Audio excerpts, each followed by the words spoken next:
La paracha de Vayetze, elle commence par le départ de Yaakov Avinu vers l'inconnu. Yaakov Avinu, qui avait vécu en toute tranquillité pendant 63 ans avec son père et sa mère, au monde de Tzadikim.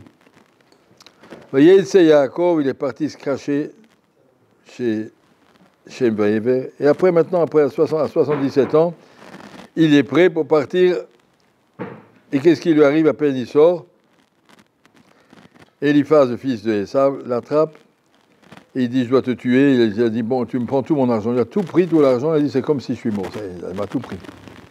Alors, il se retrouve sans argent, sans famille, à la découverte de l'inconnu. Il doit partir chez Lavan. Il sait que Lavan, c'est le pire rachat du monde. À Gada de Pessah, on dit Bikesh l'Akor et Takol. C'était celui qui voulait détruire entièrement le clan d'Israël. Le Jbourou ne l'a pas laissé. Et donc Yaakov se retrouve avec rien devant l'infini, devant l'avenir qui ne sait pas ce qu'il y aura. Et qu'est-ce qu'il fait? Vaïvga Mamakom, tout d'un coup, il arrive, le soleil se couche avant l'heure, il ne comprend pas qu'est-ce qui arrive. Et donc si le soleil se couche, il s'est arrêté, et il a fait Arvit. Il était à l'endroit du Beth Amikdash. Et qu'est-ce qui lui est arrivé? Il s'est couché, il ne pouvait plus continuer à marcher, il n'y avait pas de route, de lumière sur les routes. Donc il s'est arrêté. Il a pris des pierres qui étaient là-bas, il les a mis autour de sa tête. Il s'est couché là-bas. Rachid dit: pourquoi il a pris des pierres? Il a fait une espèce de petit mur autour de sa tête. Il avait peur des animaux sauvages. Voilà. Le Rabbi Aaron de Karlin a des grands Admourim, il y a 150 ans environ. Rabbi Aaron de Karlin, il dit: c'est quoi quelqu'un qui a peur des animaux sauvages? Il met des petits murs autour de sa tête et les pieds et le ventre, ils ne sont pas en danger. Et depuis quand des petites pierres ici, ils peuvent protéger d'un Chayot Raot? Et puis là, il a pris les pierres de cet endroit. C'est pas la peine de dire, il a pris les caravanim. Il n'est sûrement pas allé chercher ailleurs, il a pris des pierres. Alors, il explique que Yaakov Avinu avait peur d'une chose, pas des Chayot Raot. Le Jbour nous protège. Il avait peur de son Yetzirah. Chayot Raot, c'est les méchantes pensées qui vont lui rentrer dans sa tête.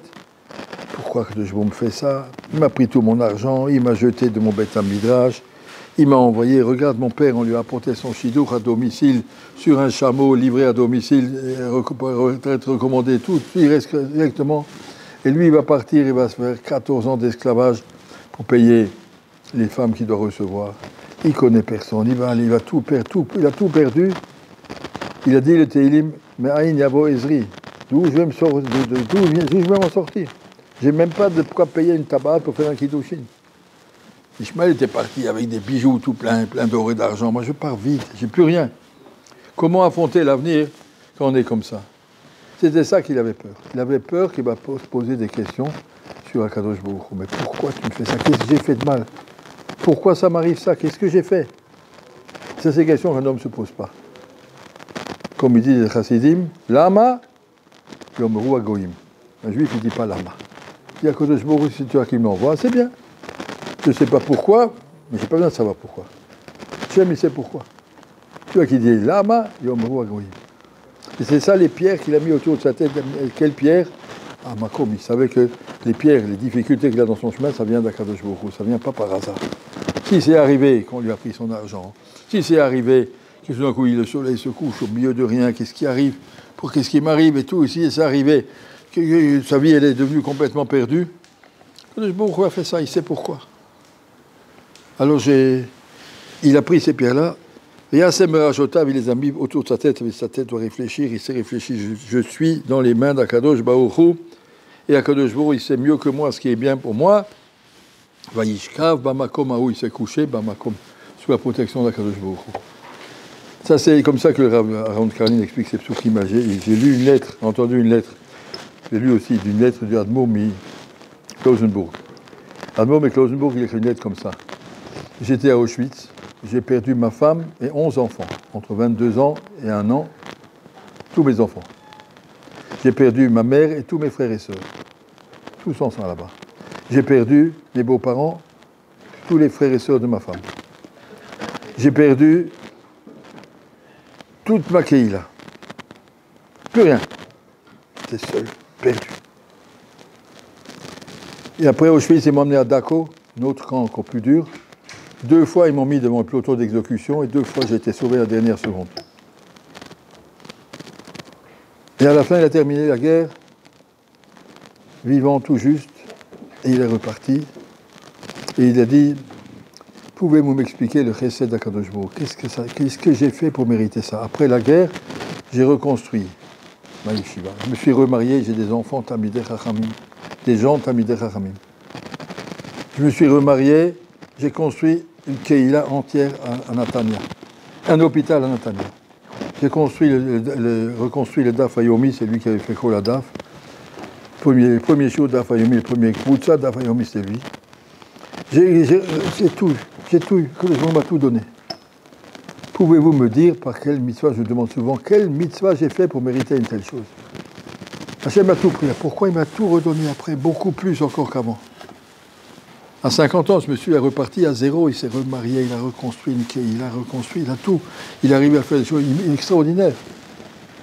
Comment c'est possible ? Par quel mérite ? Il a dit, j'ai réfléchi longtemps, je pense que le mérite que j'avais, c'est que dans tout ce que j'ai vécu à Auschwitz, à Dachau et partout, jamais j'ai dit pourquoi. Jamais j'ai posé une question à Kadosh Baruch Hu. Si Hachem l'a envoyé, Avanim, ça vient d'Hachem. Où je suis dans les mains d'Akadosh Baruch Hu, il sait mieux que moi ce qui est bien pour moi. Si on ne remet pas en question les programmes d'Akadosh Baruch Hu, on suit, Akadosh Baruch Hu fait ça, il me donnera les forces de passer, et s'il considère que ma vie est terminée, c'est lui qui sait. Comme ils ont dit, on demandait à Madame Steinman, vous êtes déjà âgé, vous n'avez pas peur. Elle a dit, moi je suis là où Hachem me met. Il a besoin de moi ici, je suis ici. Il a besoin de moi là-bas, il me reprendra là-bas. Là où Hachem il veut, je serai. On ne vit pas avec des angoisses parce qu'on est. On est dans la main d'Akadosh Baruch Hu. Toutes les pierres qu'on a sur la route, c'est des pierres qui sont comme Akadosh Baruch Hu posées. Il n'y a pas de. Je suis perdu, tu n'es pas perdu. Tu es là où Hachem te voulait que tu sois. Et si on vit comme ça, les Hachem, on a compris le message de Yaakov Avinu.